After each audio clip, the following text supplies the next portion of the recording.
Olá, meu nome é Elvio e nós estamos aqui em mais um episódio do História Ocenal. Ainda finalizando hoje, nós vamos falar sobre o derradeiro momento da Constituição de 1891, a Primeira Republicana. Falamos nos episódios anteriores sobre os movimentos sociais desse período e do descontentamento da população, no modo geral, com a forma de governar das oligarquias cafeeiras. O desfecho, o que retirou essas oligarquias foi a Revolução de 30, que é que nós vamos falar sobre ela hoje. O que foi a Revolução de 30? Então vamos lá. Em 1930 deveriam haver eleições diretas para presidente. E pela política vigente, pela política do café com leite, o então presidente, Washington Luiz, indicaria Antônio Carlos de Andrade, um outro político, desta vez um mineiro, que deveria sucedê-lo no processo eleitoral de 1930, que obviamente seria fraudado. Porém, por indicação do PRP, do Partido Republicano Paulista, ele acaba indicando um outro paulista, Carlos Prestes.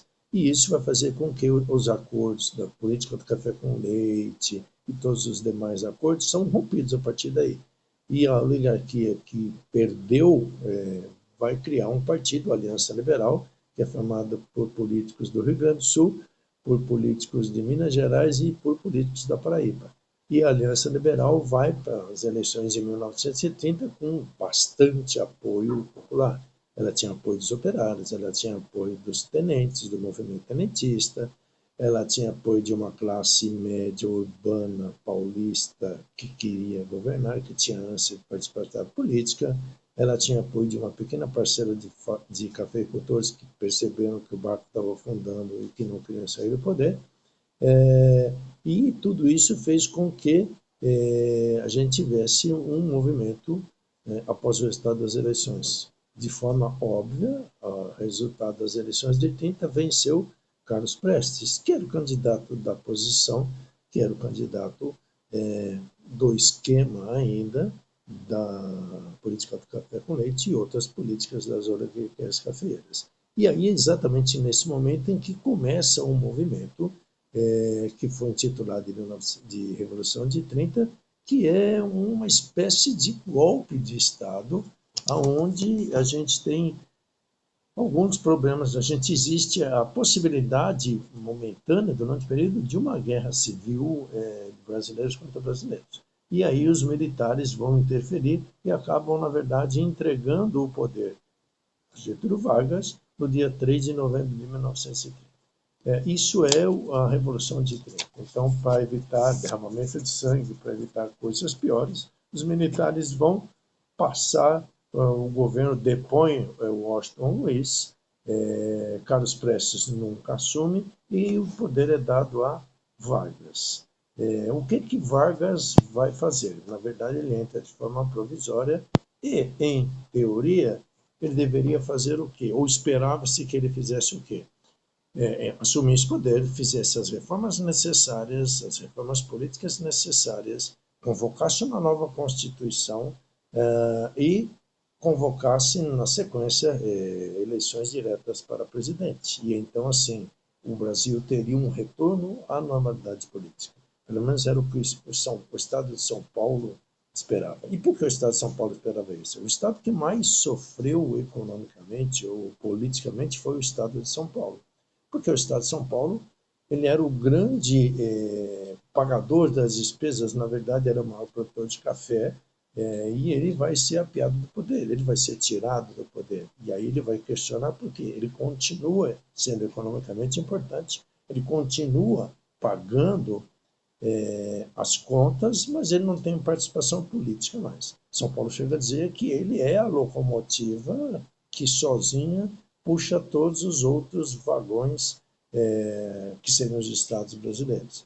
E então ele se sente assim menosprezado por Vargas, e Vargas vai fazer o que ele vai fazer? Assim que ele assume, ele vai caçar políticos da situação ou ligados aos cafeicultores, vai nomear interventores para governar os estados e vai tomar uma série de medidas no sentido de expurgar, botar para fora o pessoal ligado aos antigos cafeicultores e vai colocar pessoas da confiança dele, pessoas do núcleo político dele.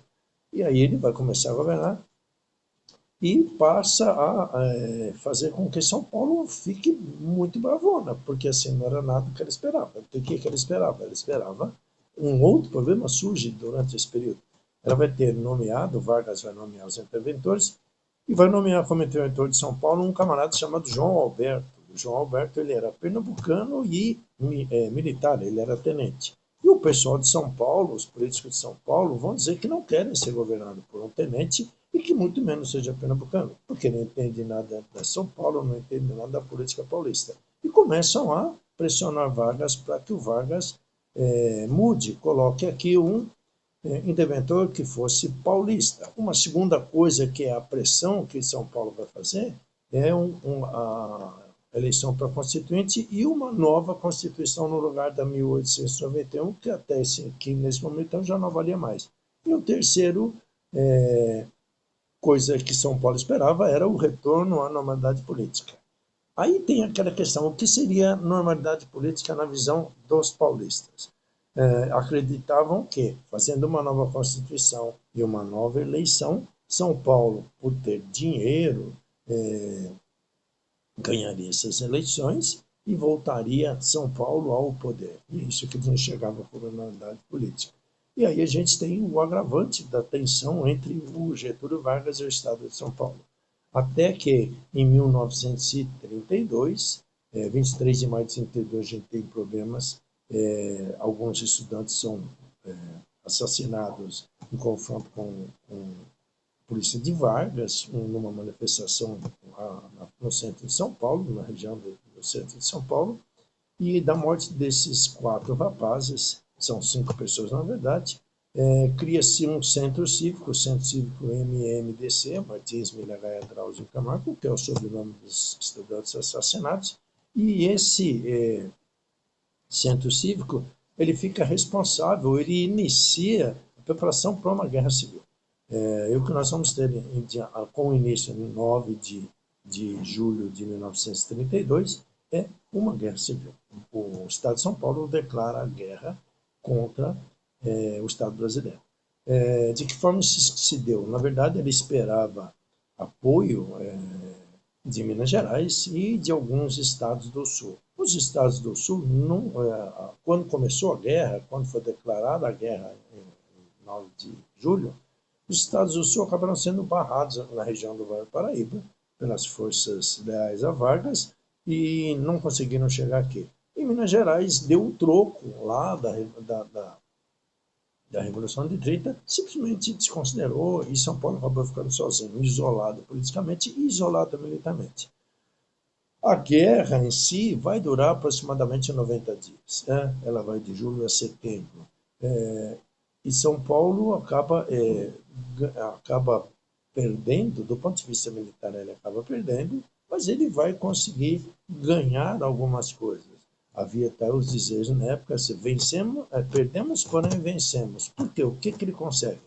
Ao longo da guerra, ao longo desses 3 meses, ele consegue, o João Alberto ele é retirado como interventor, outros interventores passam até que finalmente o Armando Salles Oliveira, em 1933, ele é colocado como interventor paulista e é esse cara que vai coordenar o governo de São Paulo para as eleições de 1934. A segunda coisa que São Paulo consegue é, já durante o período do conflito, a convocação da Constituinte para fazer a eleição dos constituintes que fariam a Constituição, a nova Constituição de 1934. E a única coisa que não deu certo foi o retorno político, porque quando a Constituição de 34 ela fica pronta, com relação às eleições, ela vai dizer o seguinte: olha, eleições diretas para presidente aconteceram em 1938 e a primeira eleição para presidente, segundo a Constituição de 1964, seria feita de modo indireto. E essa eleição indireta deu a vitória a Getúlio Vargas, que vai governar então de 1934 até 1937, quando inicia-se o Estado Novo. Mas aí uma outra conversa fica para uma próxima, para um próximo episódio. Tá? Por hoje a gente vai terminar aqui e a partir então já do próximo episódio a gente vai falar sobre a Constituição de 34 e o que é que muda no Brasil. Onde é que a gente começa, de que forma o povo brasileiro começa, por pressão, obviamente, do próprio povo brasileiro, a ganhar, entre aspas, alguns direitos trabalhistas, direito de voto e outras coisas, mas que eram pleiteadas no Brasil desde o começo da República e que sempre foram desprezadas por essa elite política brasileira. Não é que o Vargas fosse um cara fantástico que adorasse operário e etc e tal, mas ele vai usar isso politicamente. Ele é um político, eu diria, centro-direita, se a gente fosse classificá-lo hoje, ele não era esquerda, não era direita, um cara de centro-direita. E que vai, na verdade, fazer algumas coisas, lançar algumas coisas que seriam direitos, pensando na questão social. É a primeira vez, então, a Constituição de 1934 é a primeira Constituição que vai pensar em direitos civis, em direitos sociais. Por enquanto é isso. Por hoje é só. A gente se encontra na próxima semana. Se você gostou, dá um joinha. Se você gostou muito, indica para os seus amigos. E é isso. Até a semana que vem. Tchau, tchau. Boa semana para vocês.